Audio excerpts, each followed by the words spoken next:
नंदुरबार आगारात बुधवारी राजमाता जिजाऊ नवीन 5 बसेस दाखल झाल्यात, ज्यांचा लोकार्पण सोहळा नगराध्यक्षा रत्ना रघुवंशी यांच्या हस्ते पार पडला।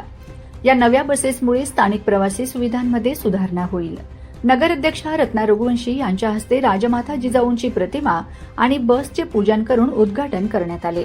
नगराध्यक्षा रघुवंशी यांनी नवीन बसेस आणि सुविधांची माहिती घेतली।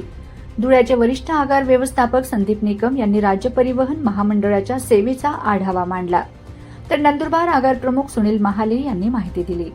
धुळे विभागीय कार्यालयाचे अहिरराव, नगरसेविका सोनिया राजपूत, वैष्णवी राजपूत, मनकुवर गिरासे, मनीषा वळवी, रेखा चौधरी, वंदना आहिरे, वंदना साळुंके, मेहरुनिसा, प्रवासी महासंघाचे अध्यक्ष महादू हिरणवाळे, मोहित राजपूत उपस्थित होते। सूत्रसंचालन मयुरी आडगी, आभार दिनेश गायकवाड यांनी मानले। संयोजन आर.एच. जगताप, ऋषिकेश पावरा, देवेंद्र गिरासे, देवेंद्र सूर्यवंशी, गुजराती गायकवाड, विशाल साळुंखे, यश कोकणे, विपुल सोनवणे, बागुल, शरद पवार, राठोड, लतिका खन्ना, सुवर्ण धनगर, हिराबाई ठाकरे, मनीषा शेवाळे, ज्योती साळी यांनी परिश्रम घेतले।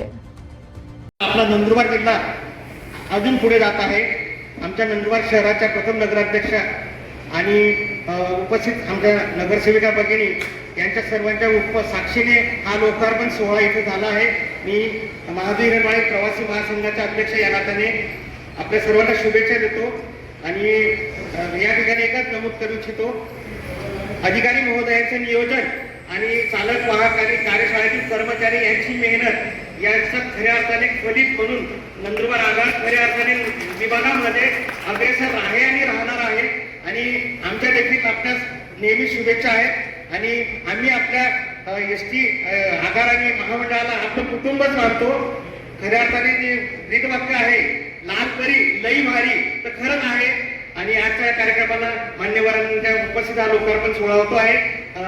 पुन्हा एकदा शुभेच्छा, धन्यवाद। जिजाऊच्या नावाने या 4 बसेस परत आपण आपल्या जिल्ह्यांमध्ये धुळ्यापर्यंत या बसेस आपण याची सुरुवात करतोय।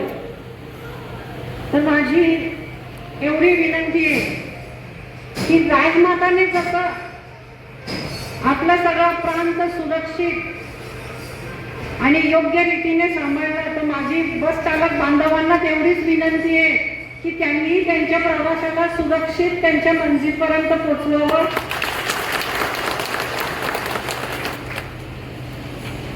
कारण की थोडाही बिघाड झाला तर काय होतं हे आपल्याला सगळ्यांना माहिती आहे। तर सुरक्षिततेची जबाबदारी, कारण की बसमध्ये जो बसतो तो फक्त ड्रायव्हर भैयांच्या भरोश्यावरच बसमध्ये चढतो, तर त्यांनी खास ही जबाबदारी अगदी नियमितपणे काटेकोरपणे पाळावी, एवढीच माझी अपेक्षा आहे।